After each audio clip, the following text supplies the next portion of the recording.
And away we go. Rock and roll. Welcome to the Scorched Earth podcast for Saturday. 5 days in. Please, like producer Stacy always tells me, hit that subscribe button. Leave your comments. Let's make this podcast what you want, what we all want. Let's make it part of the resistance. Let's make it cool. I don't know if it's cool so far. I'll tell you what. Today it was 75 here in Los Angeles, and you know these fires are just terrible. We're going to get into Trump visiting LA a little later, but I was looking and I saw smoke in the sky, and it was 75, and it was windy, and it was just terrible conditions. Supposedly we're supposed to get some rain here this weekend. Hopefully we do. Hopefully it'll douse the flames. Multiple fires going on. And what I really don't think the press has really latched onto is this isn't fire season. This is winter in Los Angeles. Yeah, I know, 75, yeah. The Rose Bowl, the Rose Parade, you know. All of a sudden they see how sunny it is, and literally 30 million people in the Midwest go, hey, we're going to California. It's like the Beverly Hillbillies, you know. We're coming. I don't blame them. I mean, I've lived in snow. I live in the mountains outside LA, so I do get some snow. But I've lived in the Midwest. I've seen what that snow is. And let me tell you, you know, you come out of your door in December and you literally don't want to go back out until like March or April. Oh, and God forbid you live in Michigan or in the UP. Oh, my gosh. It's like you might as well become the abominable snowman. I mean, it's just, I got some stories from the UP. Oh, gosh. One day I'll tell them. But, yesterday, Friday, Trump reinstated the longstanding Republican anti-abortion policy known as the Mexico City Rule, which basically says that we cannot use any federal money in a foreign situation for non-governmental agencies that has anything to do with the abortion process. And that is a pretty devastating thing. The United States supports a lot of organizations, the WHO, a lot of other things, and is involved and does give money to family planning. And you do have a lot of countries, especially Catholic ones, I grew up Catholic, that are very against birth control. And basically my position on abortion is I'm not pro-abortion, but at the end of the day, I'm not going to tell a woman what to do with her body. That's her decision. You know, just like when the vaccine was going around and everybody says, well, you can't give me the jab. You know, I got autonomy over my body. I agree. I do. Absolutely. I definitely have that libertarian type of view, but you can't tell women what they're going to do with their body. I just think it's just insane, and I think it's just so hypocritical of white men in power telling women what they can and can't do.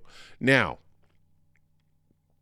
this was a policy started by Reagan after the Roe v. Wade, and it was incredibly draconian. And I always found it kind of ironic that he was so offended with using federal money in foreign situations when this is the guy who, with his CIA, brought Rick Ross into LA and South Central and started slinging cocaine and crack with military transports out of Edwards Air Force Base and used that money to fund the Sandinistas. And I'll tell you some funny stories. Back in the day, I was the hardcore Republican. I was just the hardcore. I don't know if I had CTE from my boxing career or what happened. I never believed that. I was like, oh, this Gary Oldman, or I can't remember the writer's name who made that article. I'm like, oh my gosh, that was like fake news. And then we find out over the years that it was even more extensive than we knew. And they were literally slinging $50 million a week in L.A., just in L.A. And they were loading up that money on pallets at Edwards Air Force Base and buying guns to fund the resistance against the Nicaraguan government.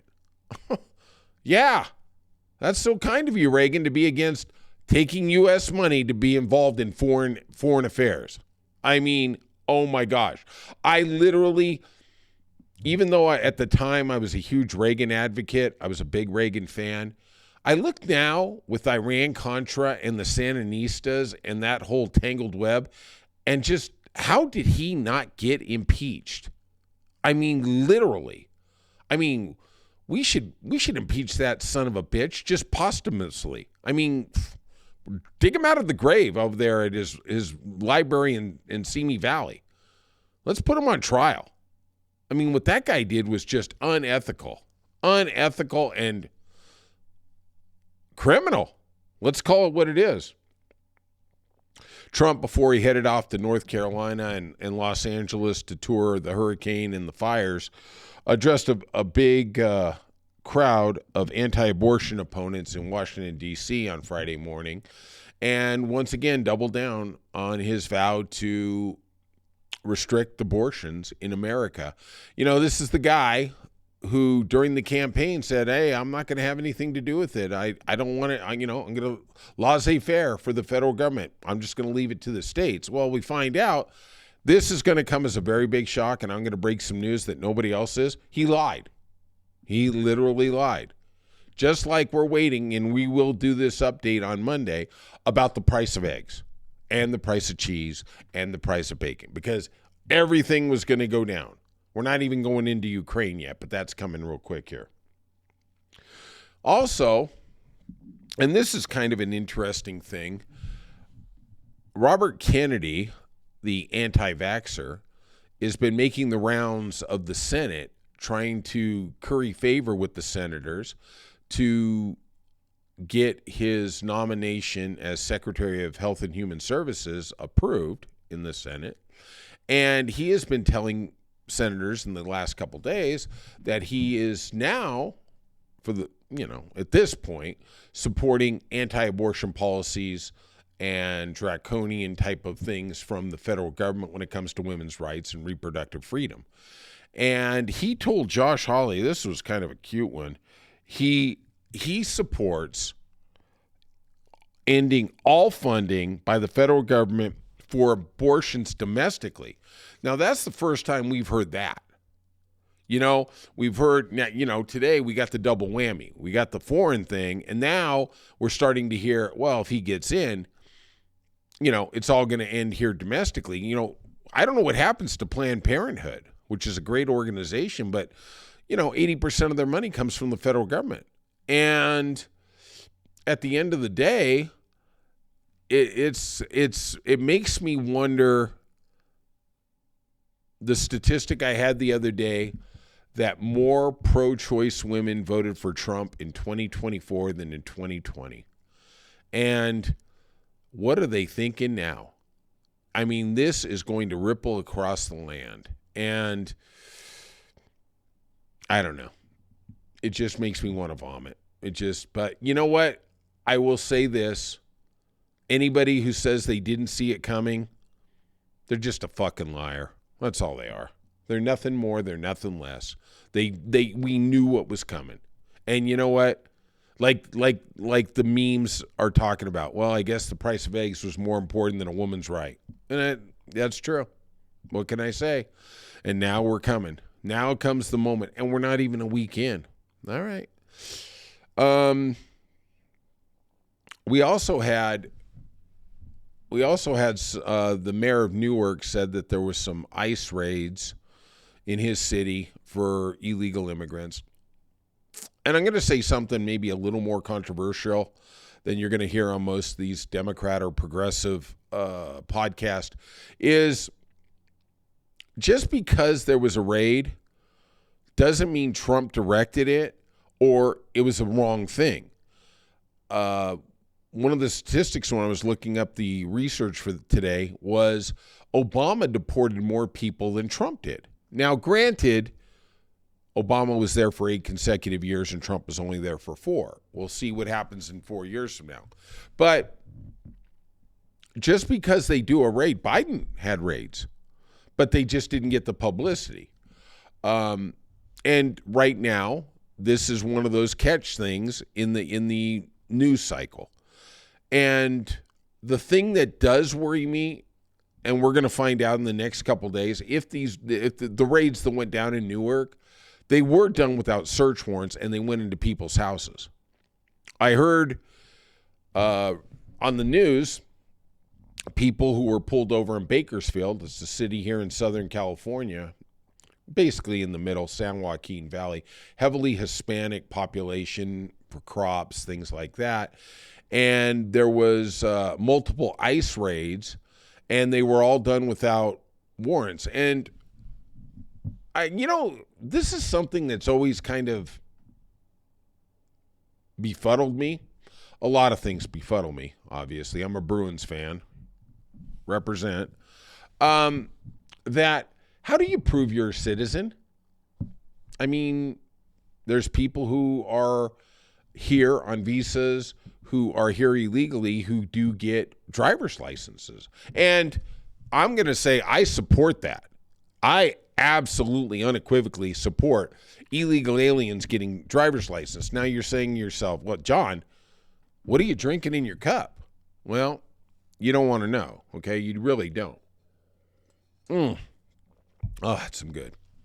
But the reason I support it, this is a liberal thing, is because if you, look, they're going to drive either way. They're going to get the beater car, and they're going to drive to work. They're going to try and get there to get money. Let's make no mistake. They're only here to make money. It's an economic thing. They're not here to go to Disneyland. They're not here to go to SeaWorld. They're here to make bloody money. Okay, I get it. So they're going to get a beater car so they can get to their place to procure money and put it in their pocket. God bless them. If you let them have a driver's license, they will get insurance. You know, before they did that, there was literally thousands of incidents every year here in California where they would just get the beater car. If they hit you, they'd get out of the car and run. That's it. They'd never register it. They never do anything. They'd get the $500 car and they just ride it for, till the registration turned or they got pulled over or whatever. To me, it's a good thing. It's a good thing if they have skin in the game. If they think, I can keep my license, all I have to do is get insurance. They're going to get insurance. It just makes sense. But going back to the other thing is, how do you prove that you're a citizen? Like, if they came up to me, how am I going to prove it? I'm not carrying my birth certificate around with me. All I have is a driver's license. Now, they're not going to really bust me down because I'm white, theoretically, right? In the summer, I have a really gorgeous tan, So you probably will think I'm Hispanic or Spanish. I'm just John. Yeah, I know. Hey, all you people are going to fall in love with me in the summer. When you see that tan come out, oh my gosh. The beanie's going to be gone. The hair's going to be flowing. You literally are going to be like, oh, he is Brad Pitt now. He is the tan Brad Pitt. I don't know why I keep saying it, but I just saw Seven the other day. God, I love that movie. So Trump, after he got done with this little rally in Washington, went to North Carolina, came to L.A., touring the damage that the hurricane did in Asheville and outlying areas, and went to L.A. Him and Newsom got along pretty well. Kumbaya. Newsom had to kiss the ring. And Trump came out today and he was talking about how maybe we need to get rid of FEMA. They don't respond quick enough. Now, there is some truth in what he's saying, that FEMA does take a while to respond. But the thing is, they are not based in the state. So Trump is making the assertion that local authorities can respond better. They're closer, but it doesn't mean they are prepared to respond to the disaster. Give you an example. A couple years ago, when Hurricane Harvey hit Houston, Texas hadn't dealt with a hurricane in over 80 years. Do you think they were ready for it? No, not really. So just because the local authorities were closer doesn't mean they were ready. What FEMA does, and I'll give you the what I saw personally in Altadena last week is I went up there and FEMA was coordinating the National Guard, the police, the fire, and other assorted emergency response systems. They were coordinating them under one authority.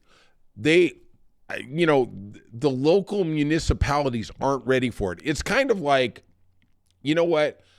I'm an electrician. Okay, let's just say I'm an electrician. I'm a real skilled electrician.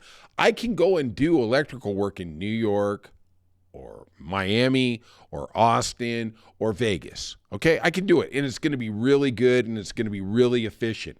But it takes me a day to get there versus hiring a drywall guy and saying, you know what, you just happen to live down the street. Can you do this electrical? And he's going to say, yeah, sure I can, because he wants the money. And then your next thing you know, your house is going to burn down. I know it's a bad pun because of the situation that's going on, but I think you get the drift. Look, I'd rather spend 2 or 3 days and wait till the professionals who are excellent at it get there. I mean, yeah, you have local resources, you have local fire, you have local police that can help in the interim, but let's get the professionals in there. So we will see what happens, but I think it's going to be like most things with Trump. We're not going to see anything. There is 2 parts of that. There is when FEMA comes in and they deal with the initial disaster for 30, 60, 90 days, and then they kind of move on, and then local authorities with help from the federal government giving them a federal aid plan and money, they start to rebuild it locally. And I honestly, can there probably be improvements? There probably can. And I'm not going to be out here. I'm not a Trump fan, but look, sometimes thinking outside the ecosystem can be a good thing. Just because we've done it the same way for 60 years doesn't mean it can't improve. And maybe by him thinking outside the box, we can get some more efficiency. We can get some more improvement. Yeah, that'd be great.